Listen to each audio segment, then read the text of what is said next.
Everything we do in this lab comes back to the same mission, and that's helping babies and helping their families. Amy Gaviglio and her colleagues play an important part in one of the most successful public health programs in U.S. history. Every year, they check blood samples from the 70,000 new Americans born in Minnesota, searching for hidden disorders that can threaten a baby's future. From the time that we receive them in the lab to the time that we have a positive result is usually 3 to 5 days. It's very quick turnaround, and it needs to be because these disorders are so serious. Over my career, we've probably seen 9,000 or 10,000 babies who had some sort of condition that was picked up in the newborn screening program. Dr. Brad Tharrell supervised this lab in Austin, Texas for almost 30 years. He's seen the newborn screening program grow to help babies with many different challenges. When I started, there was one test being done. Now you can do 20 or 30 conditions from one little spot, whereas before we did one test, one spot. Scientific advances have come so quickly over the past decade, it's been hard to keep the public up to date.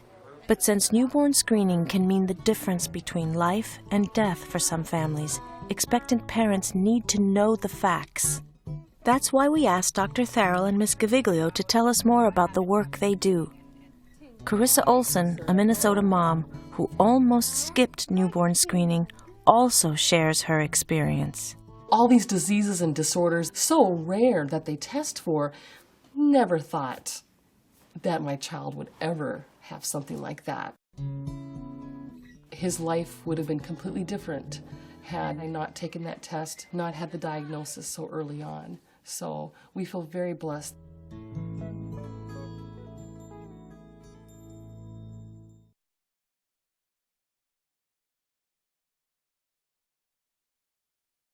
Okay, it's okay. Newborn screening is set up so that we don't wait until the child gets sick, because if we wait, sometimes that's too late and damage will have occurred.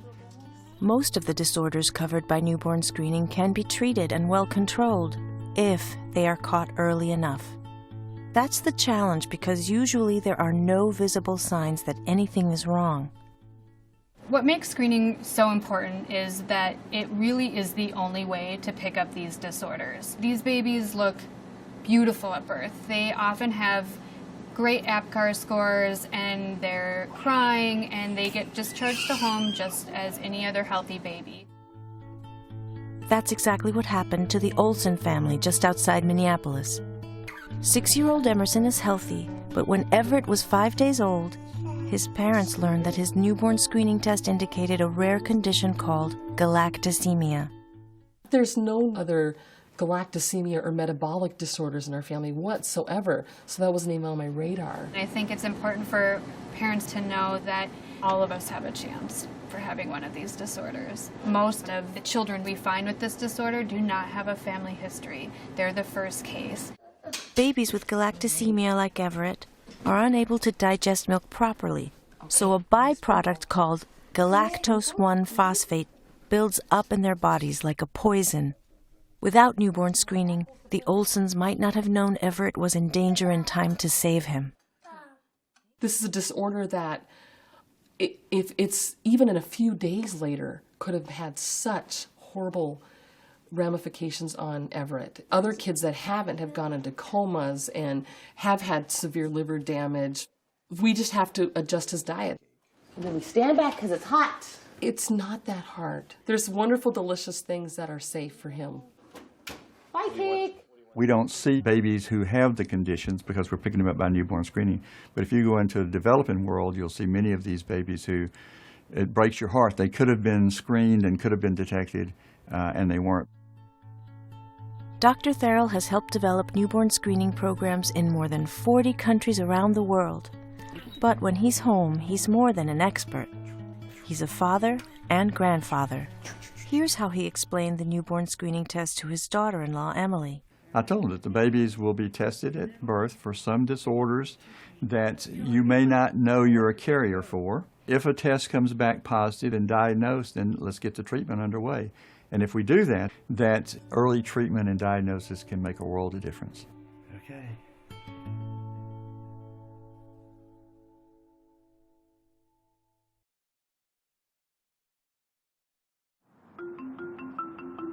When they arrive at the health departments, the samples are submitted with identifying information. They're giving numbers so that they can be analyzed in the laboratory. All the laboratory uses after the initial check-in is just the blood spot with this identifying number. There are federal laws that require the states to handle this data in a certain way so that it remains private. So they go to extremes to make sure that privacy is protected. After the cards are checked into the lab and assigned a tracking number, these machines punch small samples from the blood spots into trays. 6 different 3mm discs have been punched out, and there's a 7th one for the 7th test here. And out of those, we get the 28 different tests that they're doing in this laboratory. From here, the trays go to various sections of the lab for different tests. These technicians in Austin are testing for sickle cell diseases. This lab worker in Minneapolis is screening for galactosemia. Conditions like galactosemia, maple syrup urine disease, those babies may die in the first few days because their systems cannot metabolize foods correctly. It happened so incredibly fast. He became lethargic. I couldn't wake him up. He looked yellow. Based on the results of Everett Olson's newborn screen, his doctor knew the milk he'd digested during his first few days of life could be causing his problems. He was rushed to the hospital. If we didn't have a diagnosis, they'd probably want to feed him more milk, because when you're jaundiced, you want to get those liquids in. Want some milk on your cereal? Some rice milk? There's rice milks, there's almond milks, coconut milk is okay. Now we've gotten used to it, he's gotten used to it, sometimes we don't even think about it. But it would have been very different had we not had that diagnosis. 75% infant mortality rate, he might have not been with us.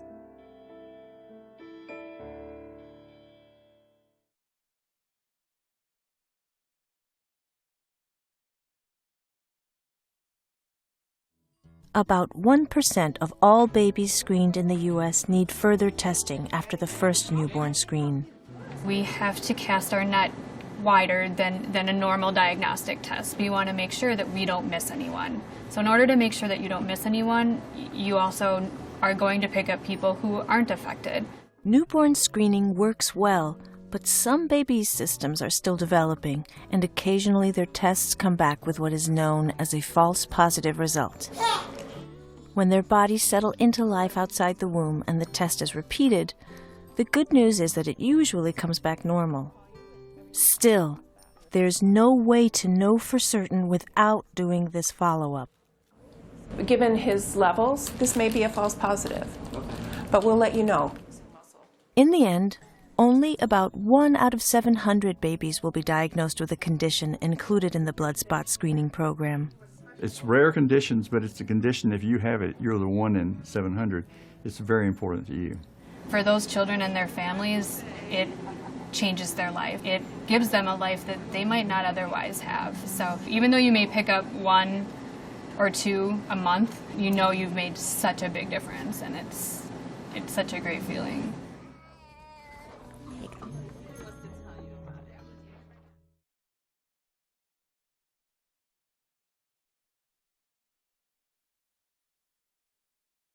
When the newborn screening tests are finished, usually 1 or 2 dried blood spots about the size of a dime are left. Most states keep these leftover specimens in storage. They are used to improve the current test and to develop new ones. That new test might not help your child, but it could help a lot of children down the road. When newborn screening started in 1965, it screened for PKU, 1 disorder. Today in Minnesota, we screen for 53 disorders, and that wouldn't be possible without using newborn dried blood spots. So many more babies are now benefiting. Okay, mamita. Scientists consider newborn blood spots a unique research tool. Over the past 50 years, Samples like these have contributed to public health studies investigating everything from the effect of smoking during pregnancy to the cause of hearing loss in infants. But in the past few years, some groups have expressed concern about possible misuse of this sensitive material. Parents concerned about whether the government's storing their baby DNA or what we're doing with it. I think part of it is likely the media. You see a lot more of the uses of genetics in Grey's Anatomy and CSI, and there's a lot more fears, I think, surrounding genetics, most of which are not based so much in truth. True or not, some maintain that these blood samples are private property, and their use without parents' knowledge or permission is an intrusion into family life by big government. The public debate has scared some people, like Carissa Olson. I did hear something at church that was controversial. I kind of filed in the back of my head, didn't really have time or didn't research it too much, but it was something that struck a negative bone in my body. If not for the gentle persistence of a nurse in the maternity ward, Carissa would have left the hospital without having Everett tested. I wasn't sure fully what they do in newborn screening. I wasn't aware of how uninvasive it really is. That's simply taking a drop of blood. They're not putting anything into your child's body. And that message needs to get out.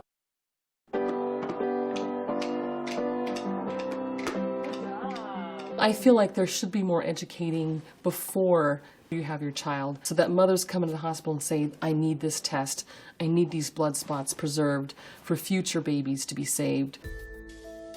States like Texas and Minnesota are now working overtime to make sure 21st century families are well informed and involved in the newborn screening process. Just a little bit of knowledge up front about what's going on and what the program entails is enough information for most parents to say, fine, I want that specimen in there because I know that this would improve our life as a society in the future.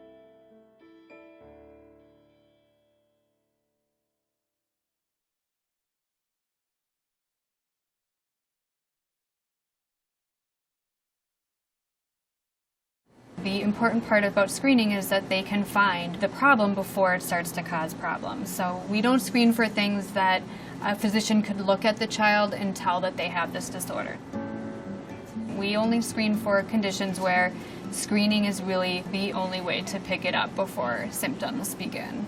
I can understand paranoia about the baby's blood being kept by the government because, after all, I had babies myself and my grandbabies are there and their data's there. On the other hand, DNA is embedded in the blood just like it's embedded in your hair. So, for instance, if you go to your beautician or if you go to a barber and they cut your hair, they've got your DNA as well. There is no recorded misuse from newborn screening specimens, and they've been around since the early 1960s. It is not easy for a researcher to get newborn dried blood spots. It goes through very rigorous regulation to make sure that the privacy and respect for the subjects is maintained throughout the study. So we really want to see that there's going to be a benefit for the public. Can doing this project, will doing this project help? When baby blood spots are given for research, they are anonymous. No name is attached. There's a lot of different safeguards in place. There are institutional review boards that review research. They look at the process to make sure that they're legally okay, ethically okay. The government in this case is doing a bang-up job of protecting your privacy and your baby's privacy. I really feel strongly that it's important not only taking the test, but actually preserving those blood spots. I want them to be able to find cures. It helped our son. It saved our son's life. I'm thankful for that blood spot. One thing everyone agrees on is that public knowledge and understanding of newborn screening must be improved. That's the mission of the Save Babies Through Screening Foundation. The Save Babies website, run by parents with the assistance of medical experts, shares families' experiences and provides up-to-date information. Each state decides which disorders it will test for and has different rules about storing blood spots after testing is completed. To learn more about the policies in your area, just click on your state.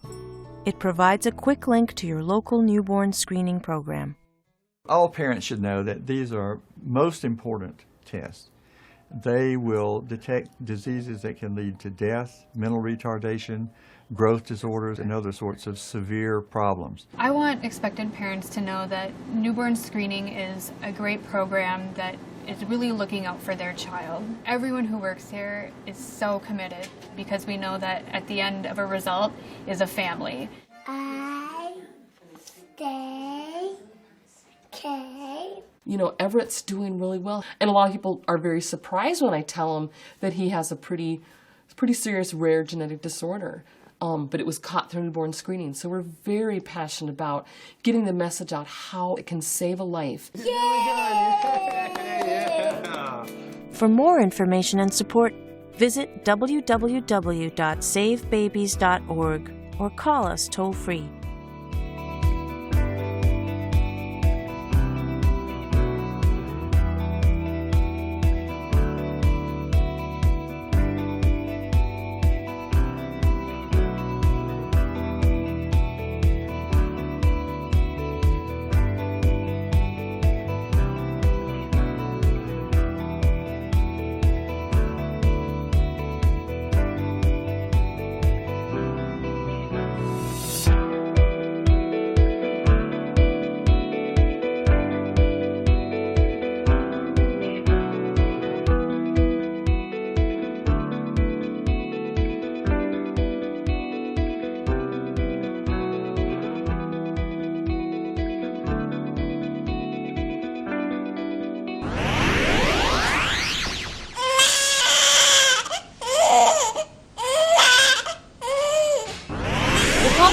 Number 9288, or the Act promulgating a comprehensive policy and a national system for ensuring newborn screening, is a simple procedure to find out if your baby has a congenital metabolic disorder that may lead to mental retardation and even death if left untreated. Most babies with metabolic disorders look normal at birth. One will never know that the baby has the disorder until the onset of signs and symptoms, and more often ill effects are already irreversible. Newborn screening is ideally done in the 48th hour or at least 24 hours from birth. Some disorders are not detected if the test is done earlier than 24 hours. The baby must be screened again after 2 weeks for more accurate results. Newborn screening is a simple procedure using the heel prick method. A few drops of blood are taken from the baby's heel and blooded on a special absorbent filter card. The blood is dried for 4 hours and sent to the newborn screening laboratory. Newborn screening results are available within 7 working days to 3 weeks after the NBS lab receives and tests the samples sent by the institutions. Results are released by NBS lab to their institution and are released to your attending birth attendants. Parents may seek the results for the institution where samples are collected. A negative screen means that the result of the test is normal and the baby is not suffering from any of the disorders being screened.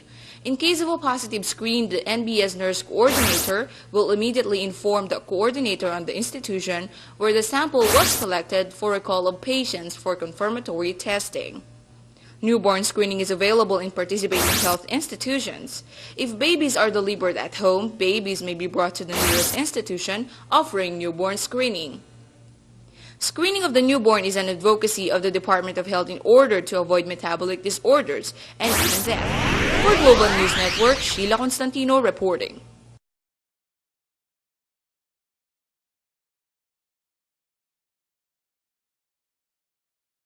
It is important that you take a few seconds to prepare before you start. Be sure to wash your hands. Make sure that the oximeter cable and probe are clean.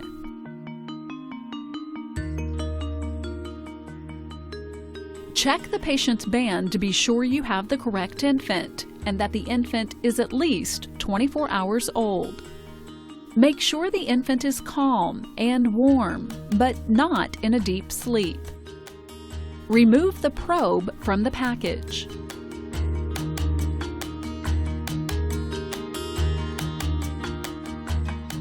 Wrap the probe around the infant's right hand or wrist.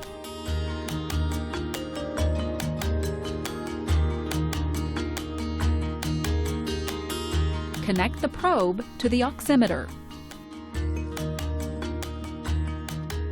Turn on the pulse oximeter. Swaddle and calm the infant.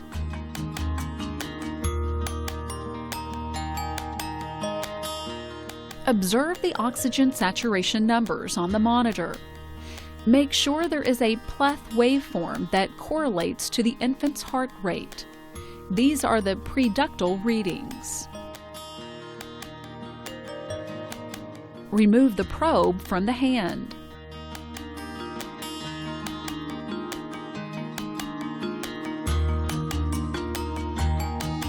Ensure that the infant's foot is warm before you wrap the probe around the foot.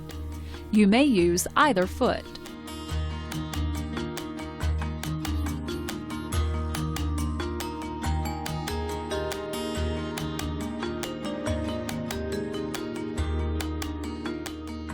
Check the oxygen saturation numbers on the monitor. These are the post-ductal numbers.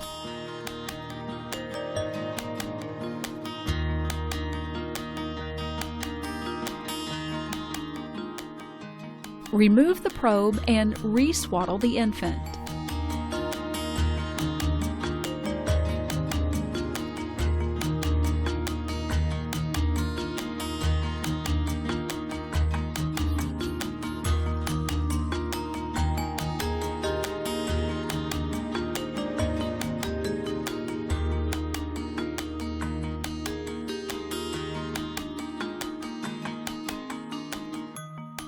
Record both readings in the log.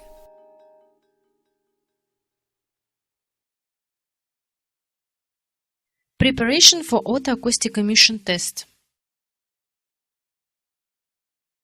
Prepare a newborn for the test. Autoacoustic emission test and auditory brainstem response test are better to be performed on a sleeping newborn older than 24 hours. The most suitable time for the test carrying out is an hour after the feeding and nappy change.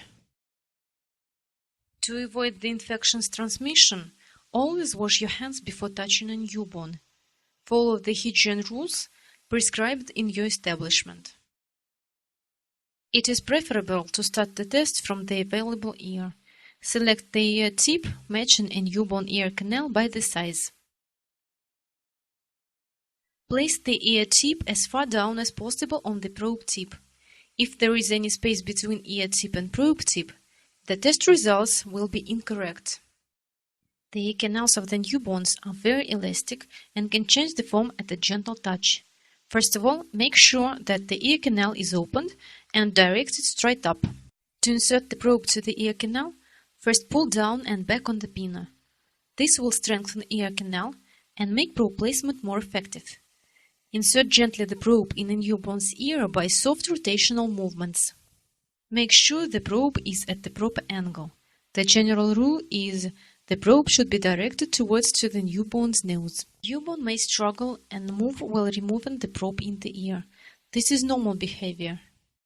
In a few seconds, when the newborn comes down, run the test.